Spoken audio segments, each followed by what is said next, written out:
Hello students, मैं हूं आपका टीचर मुजम्मल हुसैन गुरेजा। आज हम स्टार्ट करेंगे FSc mathematics chapter number 3 integration की एक्सरसाइज 3.6। नीचे मैंने अपना कॉन्टैक्ट नंबर ईमेल एड्रेस लिख दिया। अगर कोई प्रॉब्लम हो तो हम मुझसे कॉन्टैक्ट कर सकते हैं। जब मेरी ये वीडियोस देखें इनको लाइक और शेयर करें और मेरे चैनल को सब्सक्राइब करें और साथ में जो बेल का निशान बना था उसको क्लिक कर दें ताकि आपको नोटिफिकेशन मिलते रहे।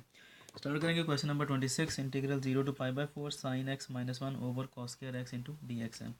इसको हम अलग अलग डिवाइड कर लेते हैं दोनों को। Sine x over cos square x -1 over cos square x और साथ में क्या आ जाएगा G D x. Integral 0 to π/4 है। अब ये कॉस स्क्वायर आ रहा है तो इसको हम दोबारा फिर वैसे ही स्क्वायर को हम अलग अलग लिख लेते हैं। Cos x into cos x -1 over cos square x as it is रहने दें इंटू डी एक्स आ गया। अब ये वही जैसे हमने पहले क्वेश्चन में किया था। 1 ओवर कॉज क्या होता है, सीकेंट होता है, तो ये सीकेंट एक्स आ जाएगा। और साइन ओवर कॉज क्या होता है, tan x आ जाएगा। -1 ओवर कॉस स्क्वायर एक्स क्या आ जाएगा, सीकेंट स्क्वायर एक्स और साथ में डी एक्स। दो टर्म्स आ गई हैं, अलग अलग कर लेते हैं इनको इंटीग्रेट। 0 to π/4 आ गया secant X tan x D X minus integral 0 to π/4 secant square X into D X आ गया। अब यहाँ पर ये जो आ रहा है सीकेंट एक्स tan x, इसका डायरेक्ट इंटीग्रल फार्मूला है वो है सीकेंट एक्स।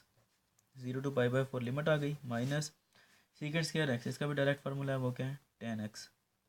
0 to π/4 लिमिट आ गई, अप्लाई कर दें। Secant π/4 upper limit minus secant 0 lower limit minus ये वाला। उसके बाद upper limit tan π/4 minus tan of 0 upper limit minus lower limit. ठीक है जी। उसके बाद सीकेंट π/4 जो होता है ये √2 होता है माइनस सीकेंट 0 जो होता है वो 1 होता है माइनस ये 1 आ जाता है और ये 0 आ जाता है। अब देख लें √2 -1 तो क्या आएगा √2 - 2। यही इसका आंसर है। उम्मीद है कि आपको समझ आ गया होगा। अगर कोई प्रॉब्लम हो तो आप कॉन्टेक्ट कर सकते हैं। बाकी मुझे अपनी दुआ में याद रखिए, अपना ख्याल रखिएगा। नेक्स्ट वीडियो में आपसे मिलता हूँ।